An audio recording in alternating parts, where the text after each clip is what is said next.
Hey there, Bat fans. I'm Joshua Ryan, and like most of you, I'm sure, I've been bursting at the seams of my Batsuit with anticipation for next year's The Batman.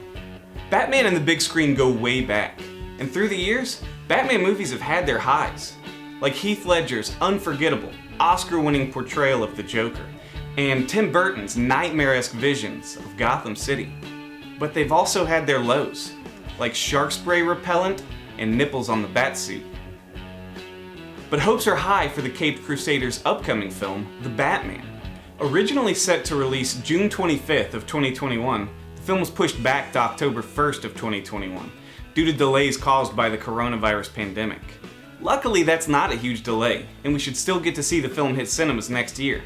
And while any delay does mean having to wait longer to see Batman on the big screen again, this could actually work out to the film's benefit, giving filmmakers more time to plan and prepare for upcoming shoots. So with 4 more months to sit in anticipation, what better time to go over everything we know and expect from The Batman? Matt Reeves was announced to be taking the director's chair for The Batman pretty early on. Now he may not be as big of a household name as Christopher Nolan or Zack Snyder, but he has a pretty impressive filmography under his belt. In 2008, he helmed the J.J. Abrams produced found footage shocker Cloverfield. Now that movie was a huge success and went on to spawn a continuing film series. Then, in 2010, he directed Let Me In, an English-language remake to the Swedish vampire film Let the Right One In. Most recently, though, he took on the final 2 installments of the rebooted Planet of the Apes trilogy, Dawn of the Planet of the Apes and War for the Planet of the Apes. Now, one thing that his work shows us for sure is that Reeves has a knack for character-driven adventure stories with darker themes. He's able to take things like vampires or talking apes, things that would ordinarily seem completely unbelievable, and present them in a way that's genuine and realistic within that story. This skill set makes him the perfect choice to take on the legacy of The Dark Knight. For months after it was revealed that Ben Affleck would not be returning to reprise his role as the Batman, there were rumors and debates about who should don the cape and cowl in the next iteration. And when it was finally revealed that Robert Pattinson had won the role, well, fans were split. The actor's had a tough time shaking his Twilight persona with mainstream audiences. He's instead been choosing to stick with smaller, more artistic independent dramas where he's had great success. However, Christopher Nolan's upcoming film Tenet and Matt Reeves' The Batman will be the actor's first major blockbusters in years, and this could be his chance to prove himself as a bankable leading man. After all, people griped when Michael Keaton was cast as Batman. They complained when Heath Ledger was announced as the Joker. They were mortified when Arnold Schwarzenegger took on the role of Mr. Freeze. Okay, maybe they were right about that one, but the point is, people will complain about anything. Pattinson has proven he has some serious acting talent, and his ability to give a performance with both stoic subtlety and surprising intensity will work perfectly when portraying the duality between Bruce Wayne and the Batman. So far, Matt Reeves has been fairly open about his vision for the upcoming film. We know it follows a younger Bruce Wayne who's still very early in his vigilante career. The film is reported to focus on Batman's second year in costume, and unlike previous films, it will highlight the hero's incredible detective skills. I mean, after all, Batman is known as the world's greatest detective, and we haven't really had a chance to see that depicted on film yet. Since beginning production, Reeves has been releasing pictures and details pretty steadily, including images and videos of Pattinson's stunt double riding the Batcycle, and images of Pattinson himself in full costume, standing next to the Batmobile.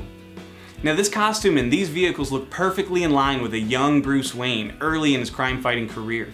After all, it's unlikely that at this point in time, he would have Lucius Fox supplying him with high-tech gadgetry or military-grade weaponry. His costume looks rough around the edges, consisting of pads and plated armor that he probably would have pieced together himself from readily available materials.